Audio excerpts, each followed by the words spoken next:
Welcome to your favorite horror storyteller. This video contains several scary stories. Please watch it to the end.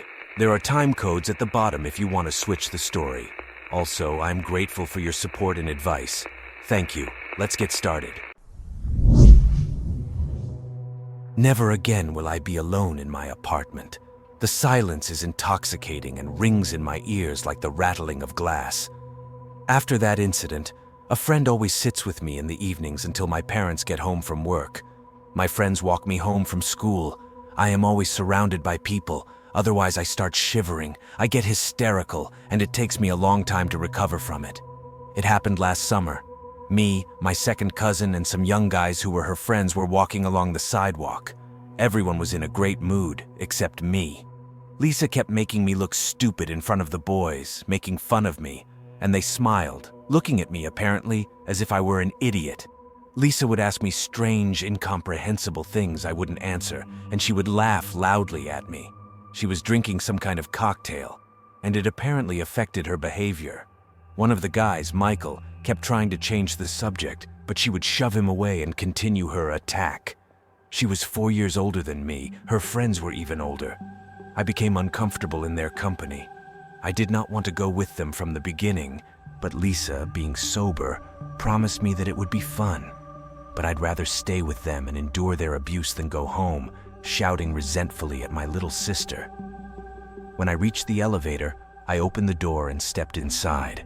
As the elevator took me up to the 8th floor, I thought about what had happened. I was filled with anger and despair. It was very hurtful to hear my sister ridicule me in front of guys. Honestly, I wanted to punch her in the face. My fists clenched involuntarily. I jerked out of the elevator and nervously slid the key into the keyhole. Music was the only thing that would save me. I sat down on the bed and put on my headphones. No one was home. My parents had gone to the resort, leaving me and my sister alone. Finally, we'll have parties every day. My sister will invite guys over and we'll have fun and party hard. That's what I thought when I first heard the news. Now I felt depressed, but even more angry. How dare she, doing whatever she wants? Suddenly, I heard something fall in the next room, or rather, I felt this almost imperceptible pulse, a vibration on the floor. I took out one earphone and listened. Hearing nothing, I decided to check it out. Humming along to Christina Aguilera playing on my phone, I walked into the hall, where I didn't notice any fallen objects. I went around to all the rooms, didn't find anything either. Something must have fallen at the neighbors, I decided. Heading toward my room in a more or less tolerable mood than before, I stopped half a step away. Something was rustling. The sound was intermittent and frequent, like someone was beating their palm against the wall, scraping against it periodically. As soon as I listened, the sound disappeared. Strange. Turning the volume down, I sat on the bed again, but I was already more alert. I hadn't heard those sounds in hours and went to bed quietly. The fact that my sister never came home before I went to bed didn't surprise me. Probably partying with her so-called friends or drinking beer at one of them. The realization made me feel even more resentful. But still, I managed to fall asleep. Not for long. At about 3 in the morning, I woke up to the same rustling sound. I didn't pay much attention to it when I was asleep, but I raised myself up on my elbow and listened again. My first thought was, we should set up mouse traps. But after I felt the sound travel up the side walls and ceiling, I felt creepy. It was like someone was scratching their fingernails on the wall, gradually moving farther away and closer. In addition, I heard light and smooth footsteps. Something was running along the ceiling and walls on the outside of my room. I pulled the blanket up to my chin and held my breath in mute terror. My eyes ran along the dark walls and ceiling following the sound. My heart was pounding loudly, and I was afraid something on the other side of the wall would hear it. From the sounds of it, there weren't 2 or 4 legs, they were many more. They moved quickly and made distinctive sounds. I prayed it was a dream. Those feet ran through my door several times, but they never opened it. Tears streamed from my eyes, and I hugged my knees and just waited for it to end. Suddenly, there was a sepulchral silence. The sound disappeared. For about half an hour, I lay in bed like that, not moving. Then the fear slowly receded and I was able to unclench my knees. After a few minutes, I dared to sit up in bed, and soon I decided to take one peek out of the room. I put my feet down on the cold floor, shivering, walked over to the light switch and turned on the light in the room. It was still quiet. That was reassuring. Reaching for the knob, I opened the door. My eyes, still well versed in the darkness, caught some movement in the corner of the ceiling. That something lurked in the darkness of the apartment. I felt dizzy. I thought I was about to faint, but my legs held me firmly, and my mind calmly watched my inner mute hysteria. My eyes probably doubled in size. The light from my room illuminated the gray, dead skin of parts of my body. It appeared to cover its legs, but I soon realized that a pair of arms were present as well. The creature was like a spider that raised its knees above its head. When I opened the door, it turned its face toward me with lightning speed. Its neck was unnaturally twisted, and the dead skin was covered with numerous folds. The face. It was Lisa's face, creased in cold, frozen horror. The muscles of her throat contracted intermittently, as if she were struggling to gulp air. Her mouth was open, her lower lip was bitten. Her eyes were scary to look into. There was no bloodlust in them, or lust to devour me on the spot, just a kind of horror and regret. "I'm sorry," was what read in those eyes. The skin on the right side of his face was sagging, as if it had been melted like wax. After a few seconds, the eyes rolled up, and only the whites were visible. The eyeballs twitched convulsively, as if they wanted to return to their former position. I watched this picture for a few seconds, until I was distracted by a sudden movement of the transformed Lisa's hand. The hand was broken and thrown back. It jerked and tapped on the ceiling, making that very rustling sound. It seemed to me that she was asking me for help, and all this time she wanted to open the door of my room. But she didn't do it herself because she was afraid of scaring me. Tears froze on my cheeks. It seemed to me that this last second of her body's frozen position lasted forever. Then her face contorted beyond recognition, her eyebrows raised, her mouth twisted in terrible surprise. Her throat was still gulping for air, and her hand began to twitch more frequently. Her legs and arms took a few steps forward, toward me, and I saw her body fully arched. Her shoulders and hips were twisted, with additional ugly limbs with finger-like outgrowths sticking out where her ribs were located. Her head hung down. I felt it was about to move on me, and it did. The creature wiggled its broken arms and legs and crawled quickly toward me, bypassing the ceiling. Without a sound, I ran into the room and slammed the door shut. With my back against it, only then did I scream. I shrieked, screamed, cried, stunned by my own screaming. Soon my voice broke, and I was just wheezing without realizing it. My chest ached from the frantic beating of my heart. The creature was running around the door, and I began to get chills. It wasn't even going to get into my room. It was just running. I was found on the floor. It was 5 o'clock in the morning. The first person I saw was the upstairs neighbor. I jerked hard and accidentally hit her, but she hurriedly took my hand and tried to calm me down. I couldn't speak, only made strange sounds like mooing. The neighbor told me that my screams must have been heard in the house next door. She knocked on our door, but I was just screaming. She had to call the police. They opened the door, but by then I was already lying on the floor unconscious. There were people walking around the apartment. It even seemed to me that I was under the influence of drugs, and now I was in the subway. They were walking around, looking around the apartment, shining flashlights. Neighbors shyly looked in and whispered among themselves. When I asked them, "What's wrong?" I couldn't answer. I couldn't relive it again, not even in words. We never heard from Lisa again. Her friends said that after I left, she headed after me. Michael was even surprised that she hadn't caught up with me and apologized, because that was why she'd left them. The case of her disappearance hung around for 6 months, but then it was shelved. My parents came the very next day, but even to them I didn't explain everything. I lied that I was drunk and had a terrible dream. If I told them everything, they would have put me in a mental institution. Now I can't sit alone in the apartment. I start pounding, and I get an animal fear when I think that this creature might come back. Last January, I ended up in the hospital with a fractured spine and a couple other injuries. No surgery was required, but I had to lie in one place for a month. Imagine, it was painful and unpleasant to breathe because my ribs were broken and my lungs were bruised. It was even more painful to move my legs. Every awkward movement gave me a wild pain in my spine. Painkillers saved, but its composition, they said it was analgin with dimedrol and who knows what else, and the addiction to that stuff was terrible. There was an elderly man lying next to me, so when they stopped injecting him with painkillers, he was writhing in pain. He was lying with a compound fracture of his left leg, and his head hurt. This elderly man was the only one who came out of the room alive when I was there. 6 other people were admitted to my ward during the month, but all of them died. One of them had multiple stab wounds when he got to the hospital, so his death was natural.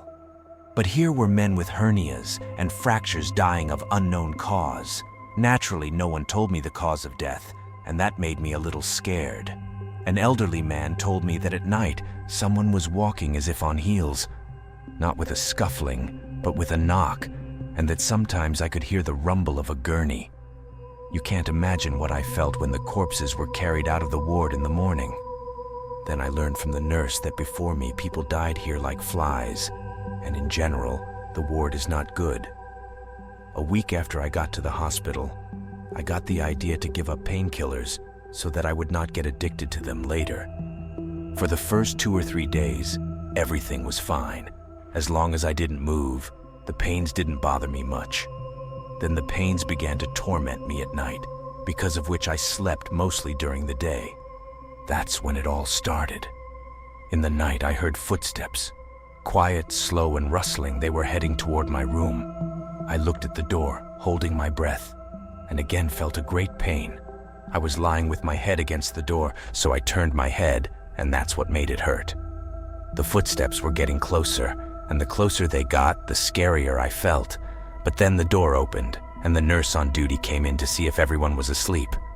I was relieved. I used to sleep at night, so I didn't know she was doing her night rounds. I calmed down and went on lying down. Then again I heard footsteps and the rattling of a cart. I thought that they brought a sick person and fell asleep.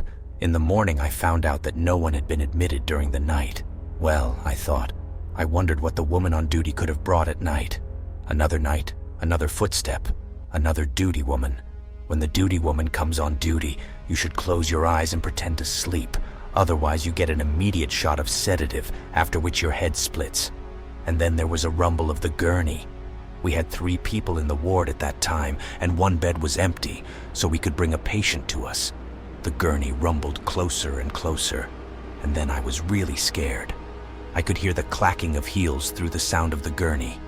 I would have run away if I could. The gurney rumbled and the heels clacked, and then everything went quiet. Suddenly the door opened, and a gurney rolled into the room. I closed my eyes and pretended to be asleep, but the gurney stopped between my bunk and the one next to mine. The gurney came closer to me, and I felt someone's breath on my face. Something touched my arm, and I shuddered faintly. "You're awake." The voice was a whisper, but it sounded like it was made up of many voices and sounds, including cries of terror and sobs. I know. What had touched my arm now touched my shoulder, and then my face. I had feigned sleep to the last, and it must have saved my life. The bed across the hall creaked. My neighbor must have woken up.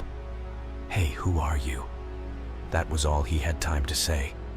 The tisking shifted to him. There was the sound of a falling body, and a couple minutes later the gurney left the room. I think I passed out, or fell asleep instantly due to the nervous shock. In the morning, the neighbor was found dead, and I was moved to another room. I still heard the sound of a gurney at night about twice a week. It would pass by my room, and each time I would cringe, begging it not to come by. "Son, you and I need to have a talk about internet safety rules," I said, taking a seat on the floor next to my kid. His laptop was open, and he was spending his time playing Minecraft on a public server. His attention was consumed by the virtual action. Messages flashed rapidly on the side of the screen, reflecting down the center of the chat window. "Son, can you get away from your game for a minute?" He closed the laptop and looked at me. "Dad, are you going to tell one of those stupid, scary stories again?" What? I made a hurt look on my face, but then smiled. I thought you liked my stories. My son grew up listening to my stories about kids meeting witches, ghosts, werewolves, and trolls. Like generations of parents, I use scary stories to reinforce his morals and teach him lessons about safety.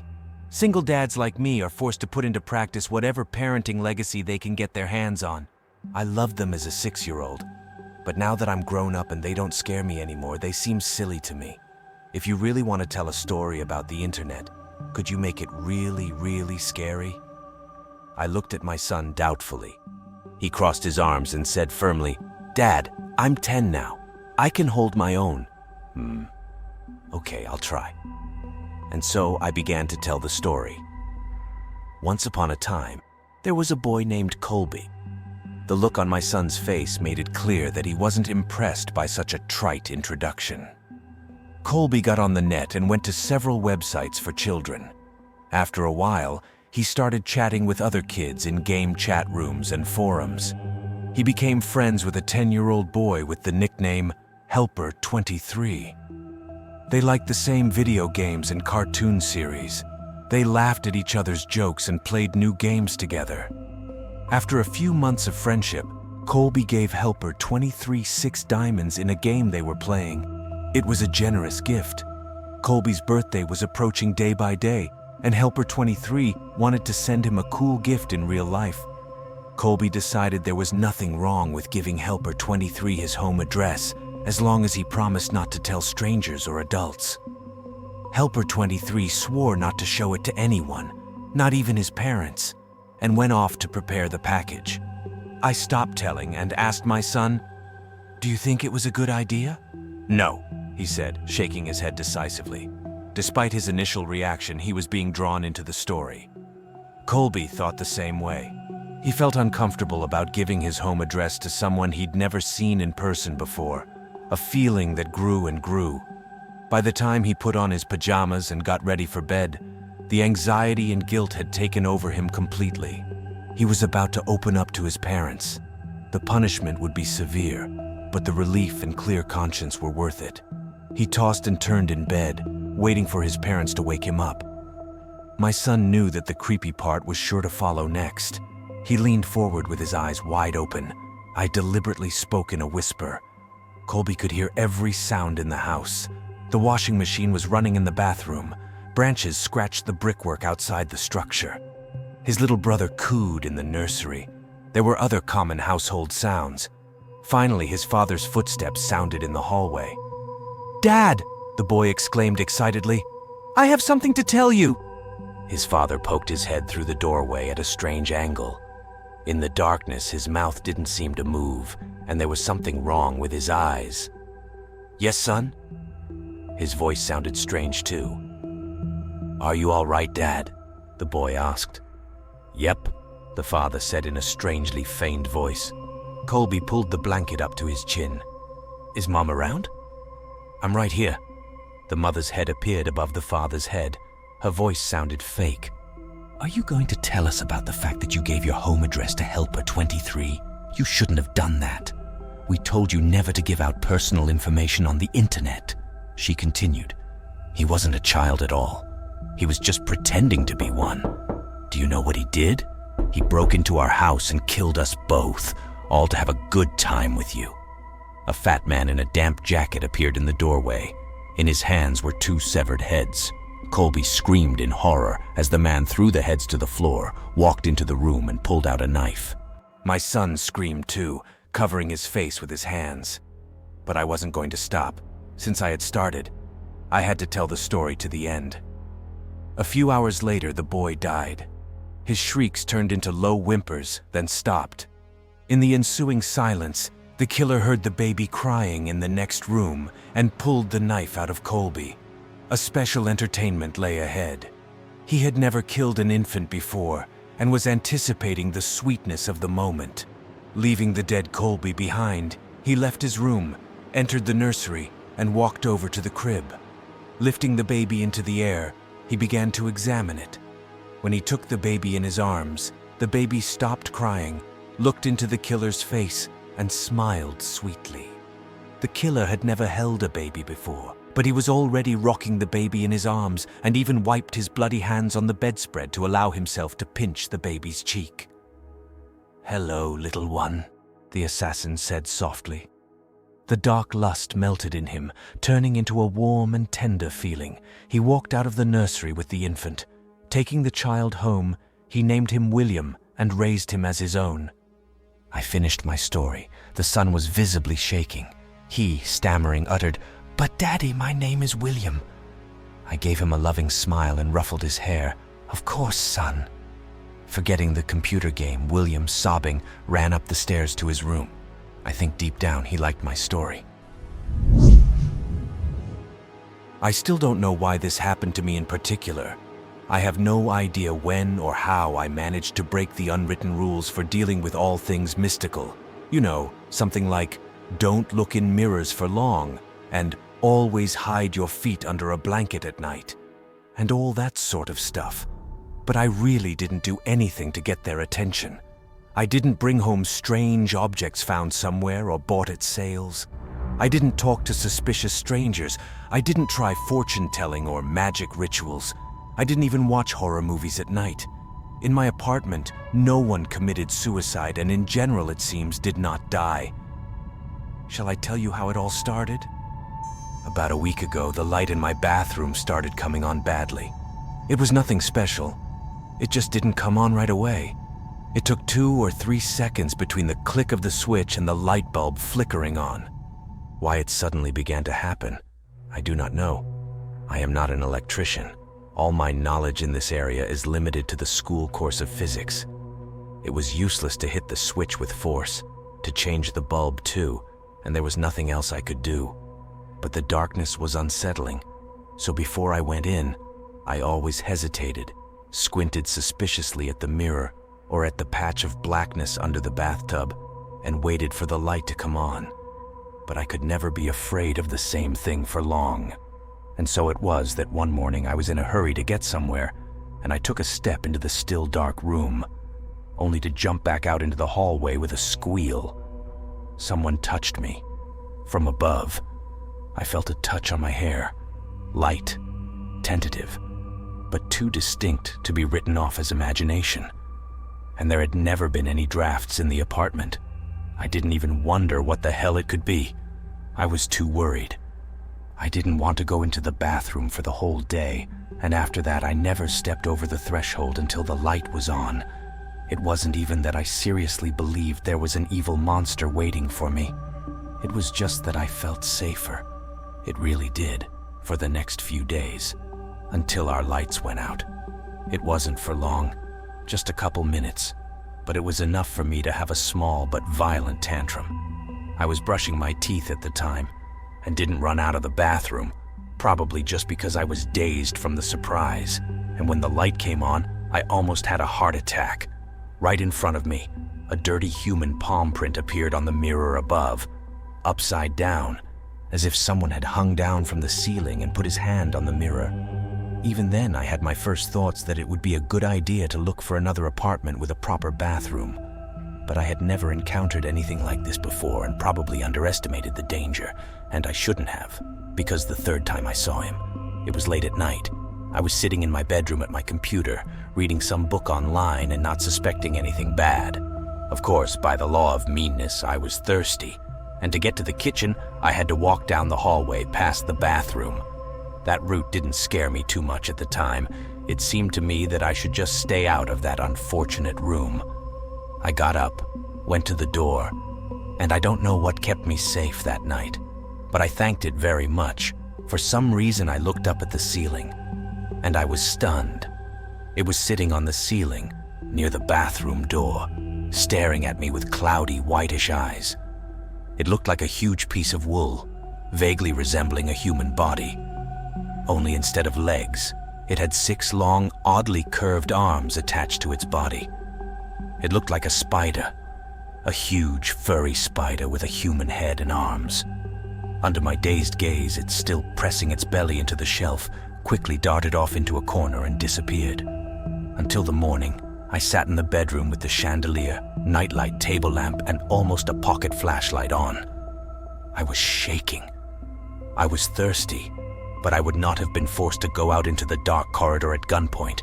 And to turn on the light, I would have had to walk at least 5 paces inside, an impossible feat for me at the time. There was rustling and scraping from the corridor, and a pungent smell of something sour, remotely like spoiled milk. I scrambled to my bed and sat there, clutching at the covers, afraid to close my eyes for a moment. I kept thinking that as soon as I fell asleep, it would crawl out of the hallway, and I could almost feel its stiff fingers digging into my body and pulling me upward, to where its huge jaws snapped menacingly. It was only at dawn that I was able to catch my breath a little. I knew now that I'd tortured myself with insomnia for nothing. It was safe to sleep with the light on. Wherever they hid the rest of the time, these things only appear in the dark.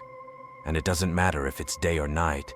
If their victim is asleep or awake, if there is darkness, they crawl out to hunt. That's why I keep the lights on in my house 24 hours a day. It seems to help. At least I've never seen them so close again. I know they're still waiting, though. It's probably instinctive prey instinct, but I can feel with my whole body that I'm being watched, feel their wild hunger, their impatience. The whole apartment smells like sour milk, and in the bathroom and hallway the plaster on the ceiling is cracking. The cracks look more and more like spider webs every day. I'm scared to the point of nausea, to the point of cold sweat, of a power outage. I want to move, but I'm not sure if that will help. The only thing that keeps me from going insane is hope. Maybe I can hold out long enough. The creatures will get bored, and then they'll leave to find easier prey.